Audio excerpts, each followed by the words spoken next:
Hai teman-teman, Assalamualaikum warahmatullahi wabarakatuh. Perkenalkan, nama saya Mela Aulia Pratiwi. Saya berasal dari Universitas Nahdlatul Ulama, dari Fakultas FKIP dan dari Prodi PGSD.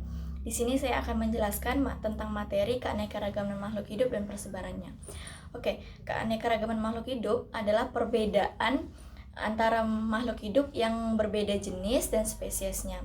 Keanekaragaman makhluk hidup terjadi karena ada perbedaannya sifat seperti bentuk, warna, fungsi, organ, dan tempat hidup.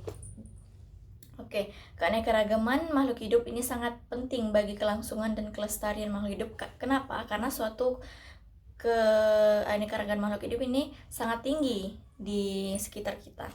Oke, untuk keanekaragaman makhluk hidup itu dibagi beberapa tingkatan, yaitu 3 tingkatan. Yang pertama itu tingkatan genetik.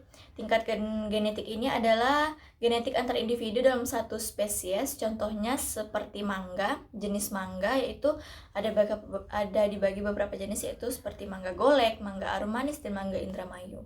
Contoh di manusianya itu seperti warna kulit, warna rambut, dan tinggi badan.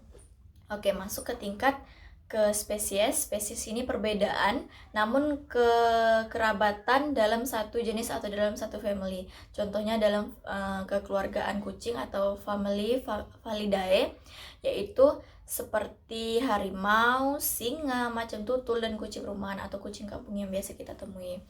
Oke, untuk yang ke pertumbuhan itu seperti jahe mencakup beberapa jenis juga, yaitu seperti jahenya sendiri, kunyit, dan temulawak yang memiliki bentuk dan kegunaan yang berbeda. Oke, untuk ke tingkat ekosistem ya ini berbeda, di mana berbagai jenis makhluk hidup untuk berinteraksi di lingkungannya, di mana makhluk hidup ini mampu berinteraksi di lingkungan tersebut. Contohnya seperti ekosistem hutan, hujan, tropis, padang rumput, dan gurun yang berbeda. Oke, masuk ke habitat. Mungkin yang kita ketahui, habitat itu mungkin ada daratan dan perairan. Untuk daratan ini seperti hutan, padang rumput, gurun, dan pegunungan, yang dimana daratan ini dataran tinggi ya teman-teman. Untuk perairan, habitat perairan yaitu seperti sungai, danau, kolam, laut, termasuk juga zona pasang surut dan terumbu karang. Oke, untuk persebarannya ini ada beberapa faktor, yaitu 3 faktor. Yang pertama, faktor iklim. Faktor iklim ini seperti suhu, kelembapan udara, angin, dan curah hujan yang menentukan jenis makhluk hidup untuk bisa bertahan di suatu wilayah itu atau habitatnya gitu. Faktor fisiografis yaitu ketinggian tempat, bentuk lahan, dan jenis tanah merupakan faktor fisik lingkungan yang mempengaruhi jenis flora dan fauna yang dapat suatu makhluk hidup itu yang dapat tinggal di area tersebut.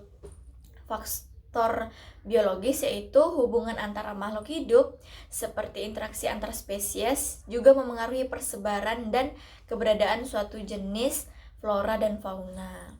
Oke, segitu saja materi yang dapat saya sampaikan. Kurang lebihnya mohon maaf.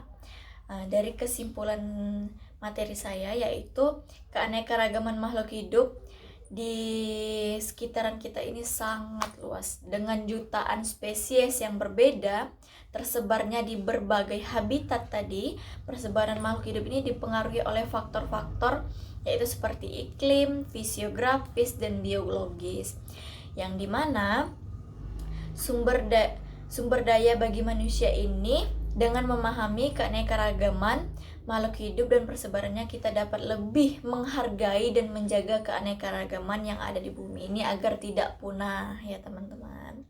Yang dimana kita ketahui keanekaragaman makhluk hidup di dunia ini sangat tinggi, jadi kita dapat menjaganya dengan baik supaya tidak punah, tidak akan hilang untuk kelangsungan hidup kita. Sekian dari video saya, pemaparan materinya, kurang lebih mohon maaf. Wabillahi taufiq wal hidayah. Wassalamualaikum warahmatullahi wabarakatuh. Bye. Thank you very much.